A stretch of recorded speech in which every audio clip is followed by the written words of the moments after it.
In fact, okay, so I just started again here, right? Has added 23 judges across yeah, but you got all your legal aid lawyers going on strike up in the Surrey area anyway, then they're starting to inflame each other by calling each other scabs and all this other stuff that, you know, just, I don't understand, you know, how professional people can go down to that level and turn around and call their colleagues a scab, right? But, and they're not even union, and I read that, you know, briefly in the newspaper, they're not even unionized, right?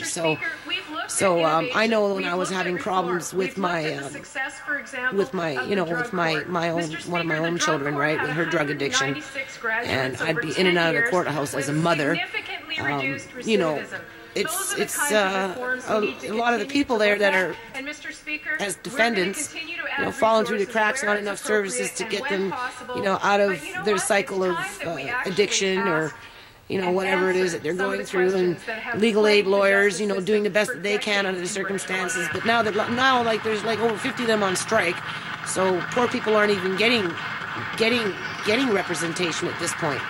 So I guess this is important. I kind of chopped her off at the knees there, didn't let her get her point across, but if people are going on strike, lawyers themselves, legal aid lawyers going on strike themselves, what does that tell you? They face incredible bullying in their schools and incredible dropout rates. I've called for action from this government, and the government for the last 11 years has been claiming they were acting through press releases, through reviews, but through doing nothing for the students in our schools. So when the Premier decided to announce yet again that they were going to do something, I decided to do a Freedom of Information request.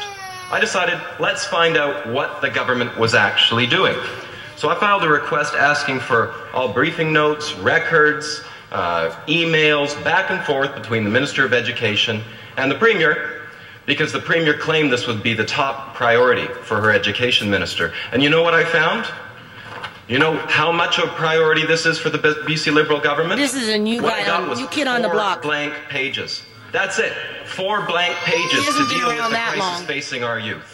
So my question to the minister responsible for freedom of information, does she believe that 4 blank pages in response to all records is acceptable, or is just this how much seriousness the Liberals place towards this issue?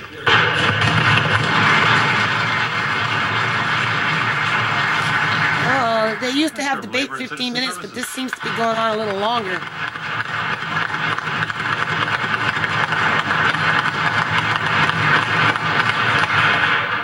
Thank you, Mr. Speaker, and certainly, generally speaking, for all of us on this side of the House, and I think on that side of the House as well, we take this issue very seriously.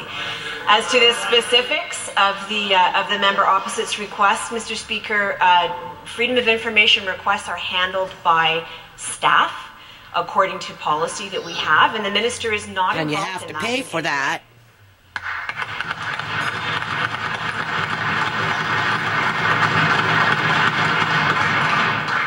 That ends question period. There you go. Madam Clerk. So that kind of got passed off. Government House Leader. Thank you, Mr. Speaker. We will this afternoon continue second reading of Bill number 18 entitled the Advanced Education Statutes Amendment Act. I made an appointment with him 2 times. Drove out there, waited for his butt to show up, and I don't know, he took a detour. Left my paperwork behind. He's the Minister of Social Development and Housing, you know, kind of up my alley. And yeah, he didn't do very much for the nonprofit. He didn't even have the balls to see me. So, but my kids like him because, you know, back in the day when they were having their debates, you know, and he gets a little hot under the collar, you know, he gets this little goofy look on about him, and we used to laugh. And actually, he was one of our more favorite ministers, and it was quite a disappointment for my children when he wouldn't see me, you know, in regarding my nonprofit, because of course I was referred to him because he was social development and housing. It's not like I seeked him out myself. It was referred from another MLA or, you know, an MP or, you know, somebody in that league, you know, said, oh well, no, this is who you need to go see. And so yeah, and he's way out in Cloverdale, you know, it's a half an hour, 45-minute drive, an hour drive by car, you know, so by the time you get out there and you wait and you wait and you wait, and he never showed up. So I don't know. after that, my kids, they still like him, in terms when he gets a little hot under the collar, because, he kind of made us laugh back in the day, right? He was one of the more personable, he had a little bit of a personality, but when it came right down to the crunch, I don't know about his character, because he didn't even have the decency to meet me, right? So that was kind of a disappointing aspect of it, but then I'm not surprised because I was just passed on to somebody else. High-quality post-secondary education and training opportunities are available. It means that we as a government are obligated to ensure those who are charged with overseeing our post-secondary institutions are doing so in a manner that is fair and without conflict. We have an opportunity today to strengthen governance practices within boards of post-secondary institutions by ensuring board members are united in their commitment to act in the best interests of their institutions, and ultimately held accountable to students, taxpayers, and all the citizens of British Columbia.